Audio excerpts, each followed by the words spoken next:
Randy. You know, he's a WWE champion. You had NWA, WWE all over you, and you know, Herb's been with you managing, working the academies, and you know, Herb, you want to add something to for Bob right here?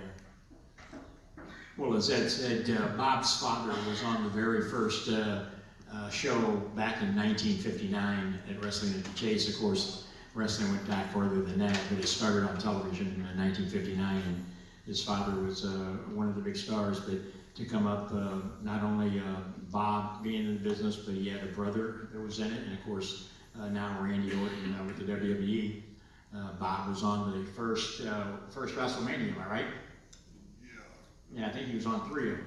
1, 2, 3, and 20. 1, 2, 3, and 20. So, I'm telling you, I'm sitting up here with all this history, but you know, Wrestling at the Chase was a household name for many, many years.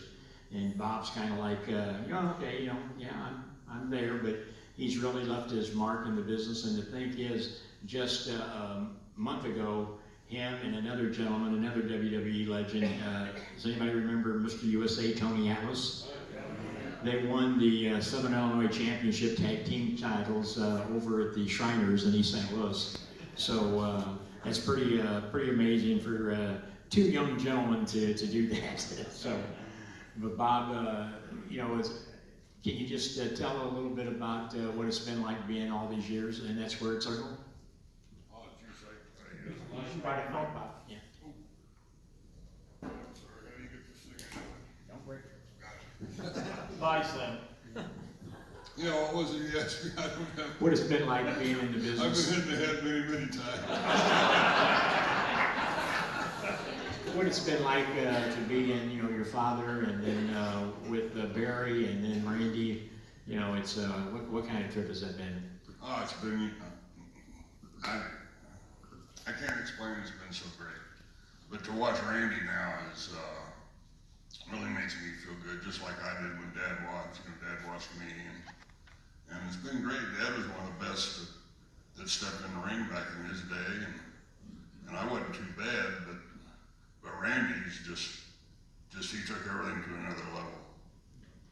Well, this is a guy that's been in the ring with Andre the Giant. In fact, he's told that story before. His sister used to date Andre the Giant.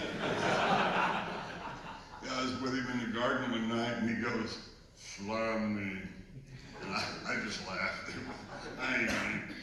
I'm not even going to try to pick that big son of a gun. How would you like to have a brother-in-law, Andre the Giant? Hey, guess who's coming to dinner? You know? What a nice man. Yeah, one of the best men. And man, could he drink a beer. Beer and wine. Why? But He you didn't never drink knew- beer. He drank, was it 6 packs and cases at a time, right? And he always had multiple wine bottles in his hands.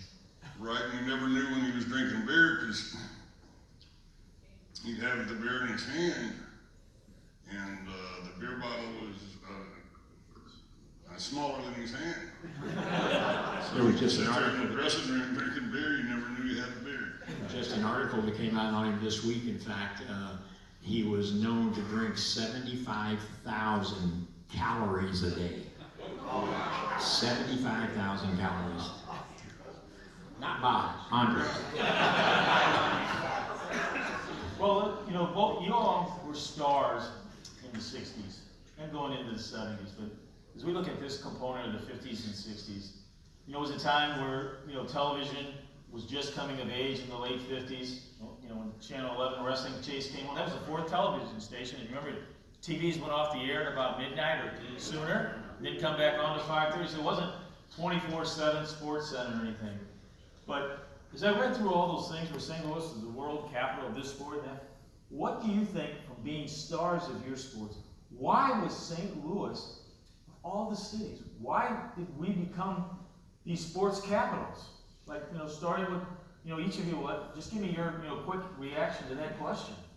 We were great. So